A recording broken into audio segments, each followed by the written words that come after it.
Olá, menininha, adivinha quem tá aqui de novo? Agora eu acertei a gravar o áudio no OBS.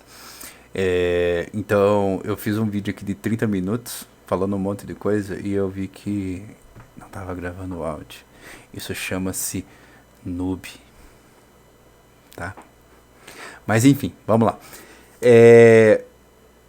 O que eu tô querendo fazer aqui no canal agora?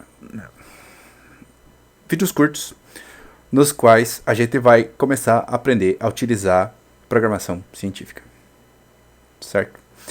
Mas uma programação científica é um pouquinho diferente. A gente vai aprender primeiro a fazer um gráfico de funções quaisquer e ajustar pontos experimentais num programinha chamado Gnoplot, que é esse que está aqui.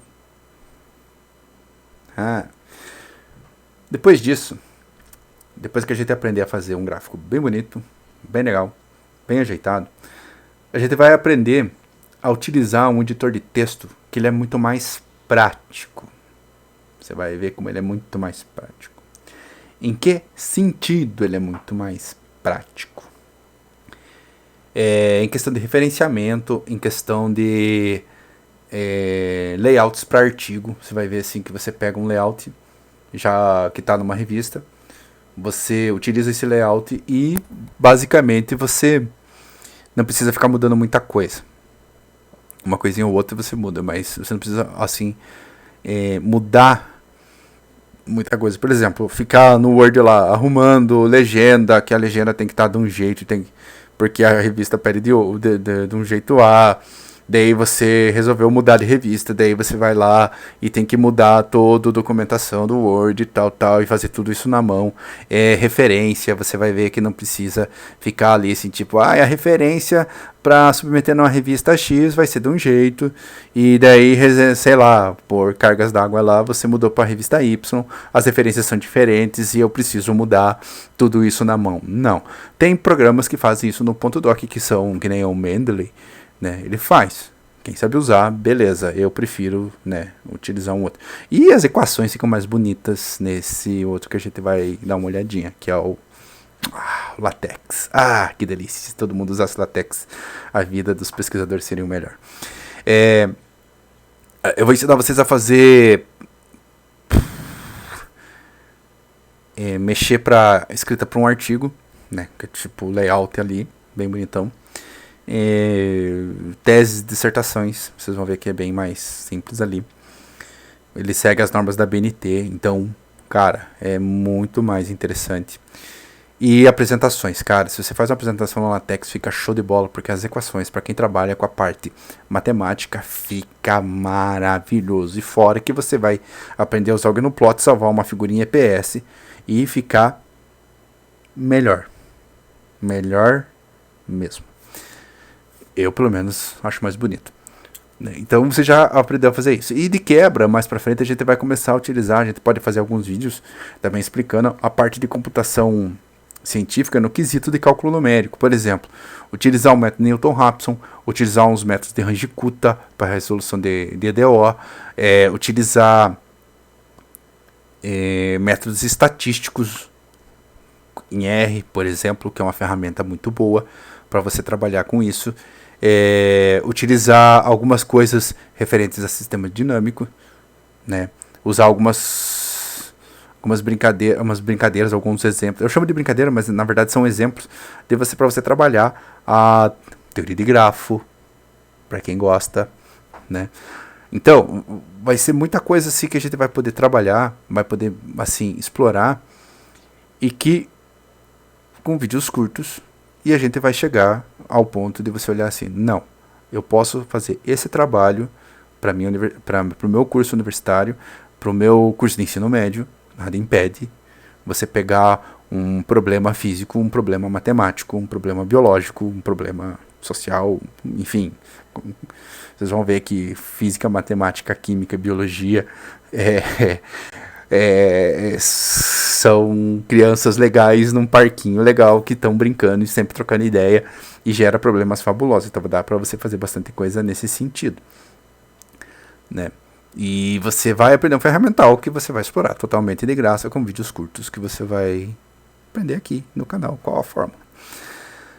Bom, mas antes de tudo isso, a gente vai ter que ver os programas nos quais a gente vai trabalhar. O primeiro programa que a gente vai focar, como eu já falei, a gente vai criar um gráfico. Né? A gente vai ter que criar esse gráfico e não adianta nada você criar o gráfico e não saber interpretar o gráfico. Né? Tipo, sei lá, por que apareceu aquilo ali, por que apareceu um ponto diferente, por que apareceu ele decai aqui, por que ele não decai. Então, se você interpreta bem esse gráfico, independente se você está no ensino médio, ou se você está num curso superior, ou se você está numa pós-graduação, você soube interpretar esse gráfico, soube discutir esse gráfico, para o texto que você está fazendo, para o trabalho que você está fazendo, é melhor. Entende? Não é só assim, o ponto deu 5. 5 o quê? O que representa isso? Né? No entanto, antes da gente começar a interpretar o gráfico, a gente tem que aprender a criar o gráfico. Pegar, muitas vezes, uma função, certo? Uma f de x, e criar. Pode ser um gráfico. Como esse do exemplo da distribuição gaussiana que está no site do Gnuplot. Né? Interpretar uma coisa dessa aqui. Saber criar um gráfico nesse sentido. Ou até mesmo gráficos em 3D.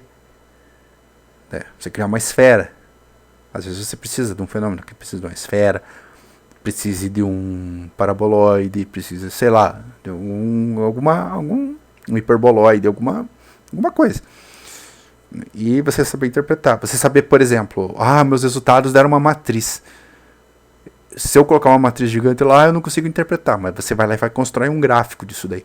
Quando você constrói um gráfico disso daí, você vê um padrão se formando, e isso é muito legal. Né? Enriquece teu trabalho, deixa teu trabalho muito mais bonito. Então o que a gente vai fazer? Existem diversos programas nos quais você pode explorar essa riqueza de tratamento de dados. Né? Você tem lá MATLAB, você tem o Maple, você tem o Matemática, se eu não me engano, acho que deve estar na versão 12, 13, 14, não sei. Eu sei que uma das versões que eu mexi foi uma das últimas versões que eu mexi foi a versão 11. Deve estar um pouco defasado já. Mas é um programa são programas de licença paga, né? Você pode fazer uns, né? Mas às vezes dá muito problema com isso. Mas como eles são programas pagos, você às vezes não tem a licença, certo? Então a gente abre portas para as versões, para cá, isso, as versões de software livre. O Gnuplot, se a gente for parar para pensar, ele funciona tanto em Windows, como está aqui, né? O MS é o Microsoft Windows.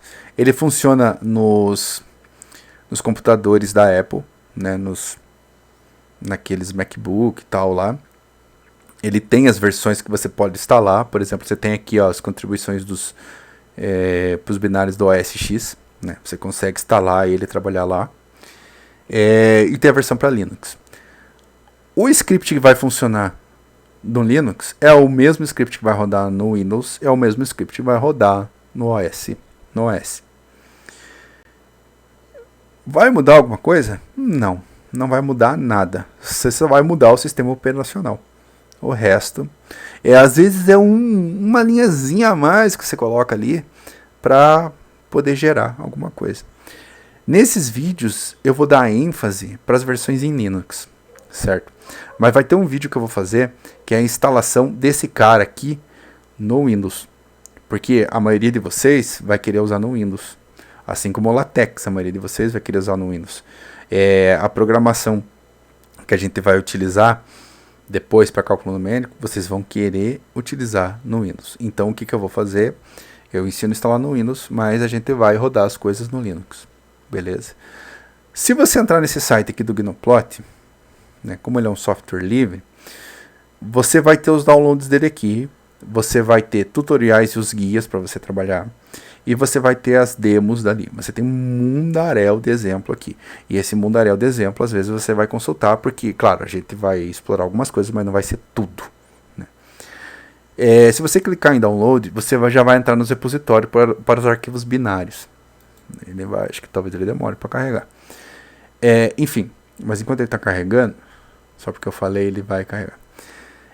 você vai encontrar as versões para Linux, as versões para Windows.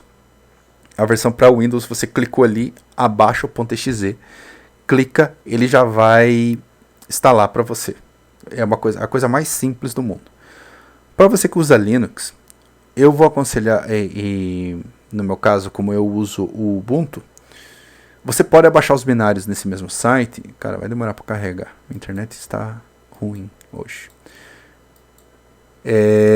Como ele vai demorar para carregar, perdão, ele está demorando para carregar, eu vou voltar ele aqui. Então você baixa ele ali, você vai poder construir tudo isso daí e você vai baixa os binários e tal.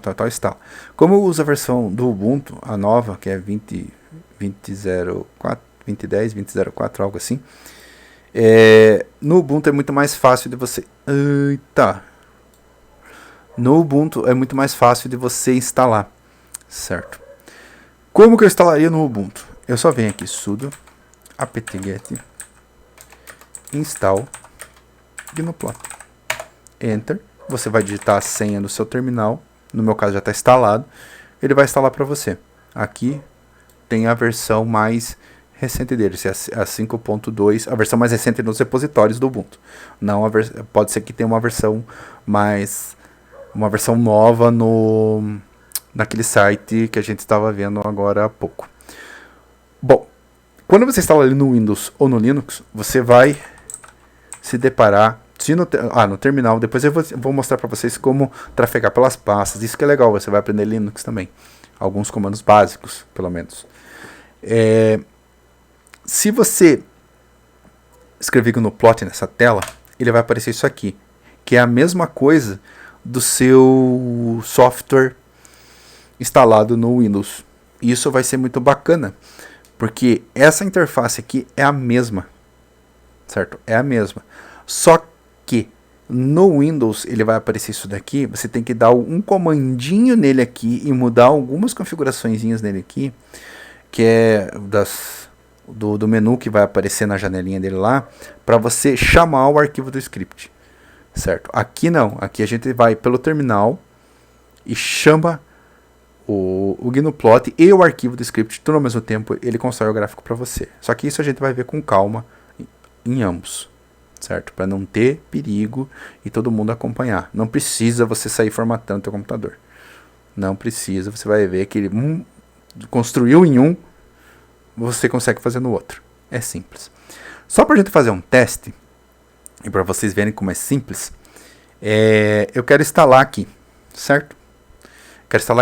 Eu quero construir só um gráfico simples. Um gráfico fdx igual a x. Então eu só vou fazer isso aqui, ó. fdx igual a x e vou dar um enter. Não apareceu nada, certo? Mas e se eu mandar ele fazer um gráfico? Ou fazer plot fdx? Ele aparece o nosso gráfico. Ele é simples. Ele é intuitivo. Ele é simples. Vai mudar algumas coisas só quando a gente for montar o script. Então você vai ver que é fácil, rápido e versátil. Para você construir o seu gráfico e fazer alguns ajustes, como eu falei, para um relatório e para os seus textos, isso daqui é show de bola. Ele vai te ajudar e muito para quem não tem um software com licença paga. Então, se você gostou dessa iniciativa que a gente vai começar a fazer aqui no canal, de trazer essa parte de computação científica, ensinar desde criar um gráfico até editar editores de textos baseados assim mais para ciência, como LaTeX, e algumas coisas de cálculo numérico, dá um curtir aí no vídeo. Escreve o que você vai achar, se você vai gostar ou se você não vai, dessa iniciativa, né? E a gente espera ter uma periodicidade desses vídeos, porque vai ser bastante coisa. E como é bastante coisa, e são coisas legais que você vai ver assim, cara, eu nunca pensei que aparecia isso. E aparece, né? Então, muito obrigado. E até o próximo vídeo, que a gente vai começar a mexer nesse cara aqui. Cuide-se, galera.